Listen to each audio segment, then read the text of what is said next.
আসলে সমুদ্র মানুষের মৃত্যু নেই, না হওয়ার পরে সেম ভাবে আবার কিন্তু আপনার কানিতে ভিড়িয়ে দেয়। আসলে সমুদ্র বলতে খুব ভয়াবহ জায়গা।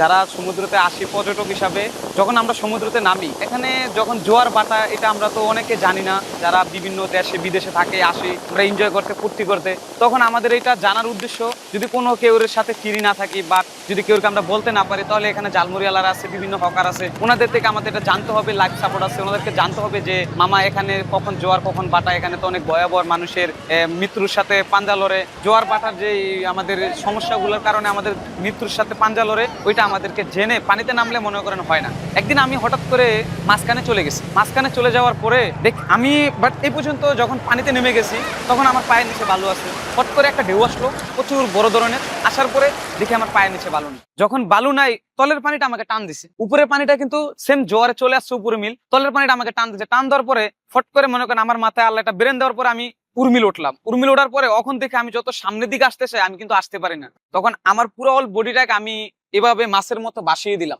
ভাসিয়ে দেওয়ার পরে তখন ওই সমুদ্র আমাকে ঢেউ দিয়ে দুইটা ঢেউর মাঝখানে আমাকে আবার কানিতে ফিরে নিয়ে আসছে। তো আমাদের মাথায় সেম এরকম একটা পলিটিক্স খাটান লাগবে যে আমি এখন এইভাবে থাকলে আমি ভার পানিতে ডুবে যাব, যদি আমি এইভাবে মাছের মতো ভেসে যাই তাহলে পাও দুইটা উমর দিয়া যেভাবে আমরা গ্রাম অঞ্চলে পুকুরে সাঁতার কাটি ওরকম ভাবে যদি আমি ভেসে যাই তাহলে আমাকে পানি নিয়ে আসবে। আমি দীর্ঘ 2 বছর ধরে এখানে আসছিলাম, আসার পরে আমি এই পর্যন্ত প্রায় 20-25 জনকে দেখছি এরকম ঘটনা ঘটে গেছে পানির সাথে।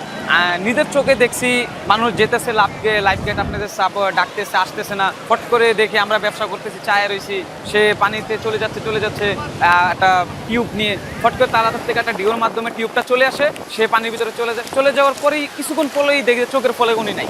নেওয়ার পরে যখন ওনার পাশে যে বন্ধু বান্ধব ওনার যে নাম, ওই নাম নিয়ে ডাকাশোনা করে, ডাকার পরে তার পাবে না, কারণ তো পানি নিয়ে গেছে। এরকম আমি প্রায় 20-25 জন দেখছি।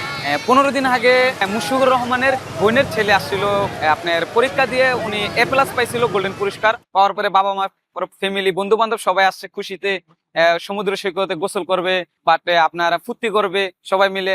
আসার পরে সবাই মিলে পানিতে নেমে গেছে 3টা না জানি 12টার দিকে ঘটনাটা। ওই ঘটনাটা করছে আপনার লাবণী দিয়ে। কিছুক্ষণ পরে হঠাৎ করে দেখে যে ছেলে নেই, নাই গোস্ত করতে এরকম পরে মনে করেন যে আপনার ফায়ার সার্ভিসও নামছে, পুরে ডুবারিও নামছে, সবাই নামার পরে আপনার ওখানে একটা গোল চক্কর মোচর আছে, মানে পানির সমুদ্রের সব সমুদ্রের পানিটা টান দেওয়ার পরে ওখানে পানিটা ঘোরার পর ওখানে যে অনেকক্ষণ প্রায় 3-4 ঘন্টা ইজি বাইক দিয়ে ওনার খোঁজার চেষ্টা করতে পায়নি। যখন সে ডুবে যাওয়ার পরে পানিতে বেরিয়ে আসে, হয় তার চোখ থাকে না, না হলে তার ক্যাকড়ায় মনে করেন ফেস খেয়ে ফেলে, না হলে বিভিন্ন ধরনের জিনিস পেট ফুলে যায়, বিভিন্ন ধরনের একটা সমস্যা হয়ে যায়।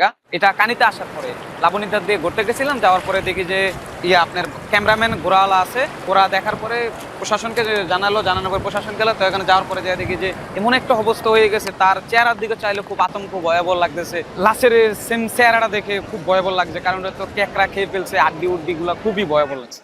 মুখ চোখ গুলা মনে করেন মাছে খেয়ে ফেললে, ক্যাকড়া খেয়ে ফেললে কামড়ের দাগ গুলা খুবই একটা পচে গেছে এরকম, হ্যাঁ এক জায়গায় নাই এরকম আড্ডি দেখা যায়, চোখে ফুটা করে ফেলছে, খুব ভয়াবহ। এটা মানে এটা বোঝা মুশকিল যেরকম এই মানুষটা কেউ চিনে বাট ওনাকে একটা ছবি তুলে যে ফেসবুকে ছাড়লে যেন ওনার লোকেশনটায় ওই আত্মীয় স্বজন গুলো আসে, ওনাকে বিছে নিতে পারবে, লাস্টটা দেশে চলে যাবে, এরকম বোঝা যায় না। আবার হঠাৎ অনেকের বোঝাও যায়। এটা মানে আসলে আল্লাহর লীলা খেলা বোঝা বড় মুশকিল।